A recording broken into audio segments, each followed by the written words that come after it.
So back to Onision and Shiloh.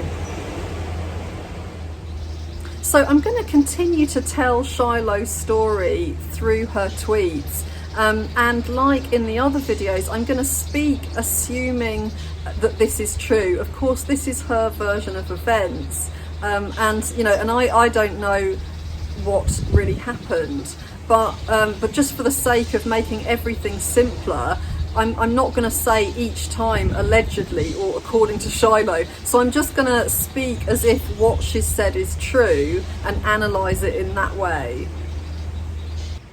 When you weren't on top of me 8 times a day, most days, you were masturbating to jailbait hentai. When you weren't doing that, you were recording or editing videos. You had me sleep next to your chair in the office so I could wake up and service you if you needed it. So from this, I think we can get the message that Onision is a sex addict. It certainly seems that way.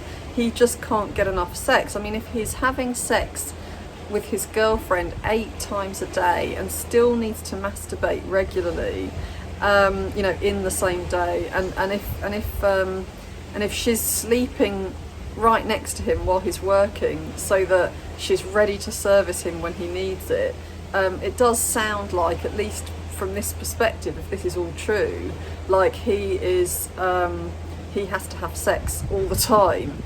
And there is a link between sex addiction and narcissism. So that's not to say that all narcissists are addicted to sex, but sex addicts are commonly narcissists.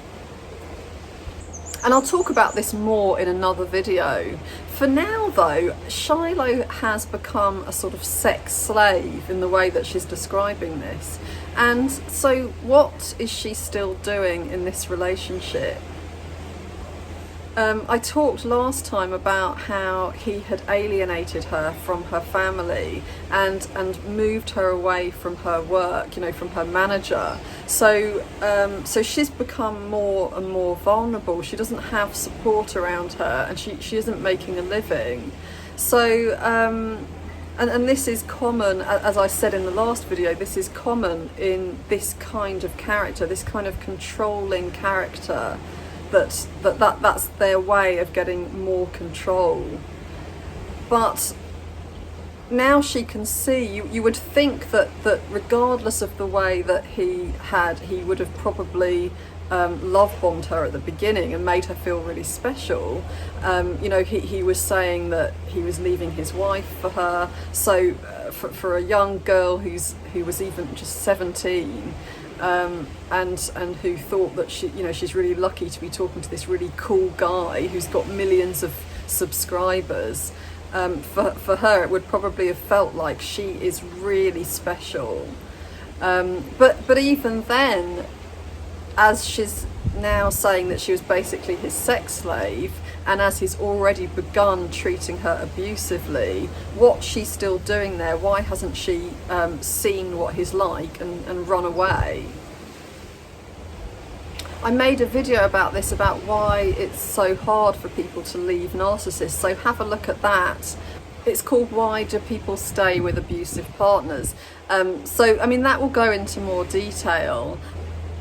But because a narcissist will love bomb somebody that they're in a relationship with, it can be hard for that person to really accept that they aren't at all special, that they don't mean anything to the narcissist. So even when they're treated really badly, they can just long to go back to that time when they felt really special to the narcissist, and they don't understand that time is never going to come back, or that when it does come back it's never going to last. So they stick around hoping that things are going to change and that once again they're going to be really special to the narcissist. And usually what's behind that is a feeling that they aren't special, so somebody else needs to tell them that they are.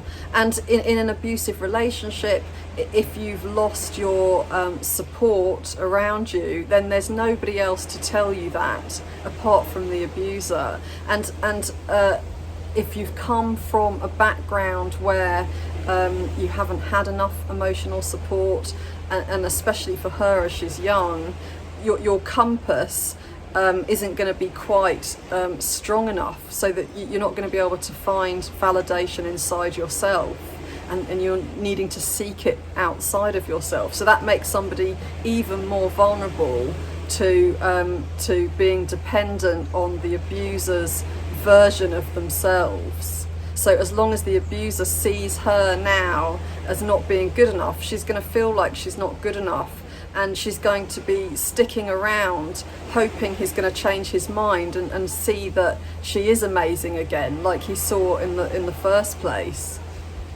I shaved half my head on my own accord because I wanted to be Skrillex. You shaved my whole head in the middle of sex because you wanted to degrade me. Shiloh has described in an interview how they were having sex, and he asked if they could go to the bathroom and shave her head, and she agreed. So it was sort of during sex that he was shaving her head there. And so it sounds like she was just completely really at his mercy, and that his opinion mattered to her more than her own opinion did. So she put that first, which goes along with what I've said about how a victim of abuse needs validation, and they don't really trust their own compass. So she was willing to shave her head in order to please him, because that's what he wanted her to do. Very often the moments of being praised again and thought well of, having this love bombing, they get fewer and fewer as the relationship progresses. So if she thought that this was going to please him, and he was going to behave in a loving way again afterwards, then she might have been willing to do that for that reason. And you've got to wonder, well, why did he want her to shave her head? She's said that he wanted to degrade her, and I think that that would make sense. It could well be that. It could be that he just happens to like that kind of hairstyle, but for a girl who had fairly long hair to just suddenly change to someone who has, you know, extremely short hair that isn't in any kind of style is quite drastic. Women can shave their heads because they just want to, they think it looks good, but it's not common. You don't see many women with shaved heads, and it is something that we see in history as the degrading of humans. Degrading her would take away a threat. Without her hair, she feels less herself, so she's going to feel maybe a bit disorientated, a bit less confident, and that hairstyle, being bald, is less attractive to the majority of men, so that threat is also going to be taken away. Onision's current partner has really short hair. That's not the same as having your head shaved. But it is interesting how when they met, she didn't, and she called herself Lainey, and now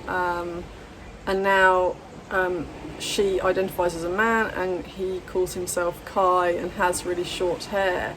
And Onision called him Kai for several months before he called himself Kai, on YouTube videos. So just because I know, or we can see the kind of person Onision is, it does make me wonder whether this was 100% her own decision. He said that he's bisexual, so I wonder if taking away something that was feminine about Shiloh was because, also for his own sexual gratification, that he liked it when she looked more masculine.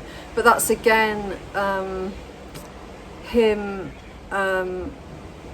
deciding how he wants her to be, and I guess I guess if she had been an adult and if the nature of the relationship was different, I mean, she was, maybe by that time she was 18, but, you know, if she was a sort of, you know, a bit older than that, and he had suggested that he liked that hairstyle and so on, then fine. But it feels again like there was this element of control. They were actually having sex when he said, let's do this. So she was under the influence of all the hormones you get when you have sex, as well. And I think that that's worth mentioning, because she would have been vulnerable in that way as well. No bras unless unpadded and sport. No makeup unless for videos. No contact with friends or family unless you want problems. All boys' clothes from Target, Walmart, wholesale. No accounts without him having the password. No intoxicating substances of any kind. No meat. So Shiloh's whole life is being controlled by her boyfriend. I mean, I guess there's two aspects to this. One of them is why he needs to control all of these aspects of her life, and the other one is why is she allowing this to happen. So the bras, no bras unless padded and sports bras. So those two. So a padded bra would make her, I guess, more of a sexual being. You know, it would also make her look like someone who's more developed than she is. I mean, I guess as a by that point she was, well, even then she would have been 17 when all of this started, and he does have this thing for young teenagers. So I wonder if it was partly that she would look younger without one. Maybe she might feel more confident if she had a padded bra on, and more sexy, you know, and that means that she might feel empowered. No makeup unless for videos. So why can't she wear makeup? It sounds like a similar thing. When you wear makeup, you might feel more confident. So so that might be threatening to him, that she would feel confident, and people are going to find you attractive maybe if you apply it properly. And so that would also be a threat, that if men are finding her attractive and she's feeling attractive and confident, that sounds like a scary combination for someone who's extremely insecure and has to be in full control of his girlfriend. No contact with friends or family, so we've talked about that, and it says unless you want problems. So that sounds like she in theory was allowed, but if she was in contact with them, he would guilt trip her, or he would just make her feel bad about it in one way or another. And again, that's a form of control. She doesn't have support from them. She needs only him that way, and he has more power. All boys' clothes, and not even from shops where they're necessarily going to look flattering. So is this because he's bisexual that he likes the idea of her looking like a boy? Maybe that's a part of it. But also it's taking away something from her identity, because she identifies as a woman. So why does she have to be dressed like a man? He's taken that from her. That will have made her feel a bit like her feet aren't quite on the ground. Again, a little bit disorientated, not particularly confident, because her feminine appearance has gone. She's bald and she's wearing unflattering men's clothes. So she's not going to be empowered. She's going to be feeling like she doesn't look particularly attractive. She won't have confidence in herself or in how other people are going to view her. So again, it's going to put him in a position of power. No accounts without him having the password. So that reminds me of the video I made about China. You know, somebody who has to have absolute control over somebody else. So she has no privacy. her thoughts, anything that comes out of her mouth or that she writes, has to be accessible to him. So again, he has absolute control and authority over her. The thing about intoxicating substances, I wonder if that's because if she takes any kind of drug or gets drunk, then she's going to be a bit out of control. And so if she's a bit out of her control, she's going to be a bit out of his control, and it just feels scary to him. You know, because he can't have complete power over her and her mind if she's not in complete control of her mind. No meat, I don't know where that comes from. He certainly doesn't seem like the kind of guy who is going to have a lot of empathy for people or animals, so who knows why he doesn't want her to eat meat. But I think this whole list of rules, and presumably that, you know, I don't imagine he ever gave her a list. Probably these subtly appeared over time, and she learned that she had to restrict herself to following them. But the fact that he feels the need to set all of them just shows us how tiny he feels inside, you know, how much he has to protect something very fragile and vulnerable beneath the surface. And it also shows us how willing she is to follow these rules and stay in this really unpleasant relationship. So she has made that choice, and I think it's important to say that, because if you think that you don't make the choices and somebody else controls you, then you leave yourself without any power. She has made the choice to follow these rules and stay with a man like this. And I've talked a bit about why, and again I could point you to the video I made about why people stay with abusive partners. I'm going to put a link to that video in the comments section, so please watch it if you think that, you know, that you might be interested in it. I'm going to carry on in the next video because this is really heavy stuff. It's really disturbing, and it gets more disturbing in the next bit. So I think more than 20 minutes of this, or much more than 20 minutes, and it's gonna be a bit too much to take it all in. So I'm gonna leave it here, carry on in the next video, and if you haven't subscribed, please subscribe, and I'll see you in the next video.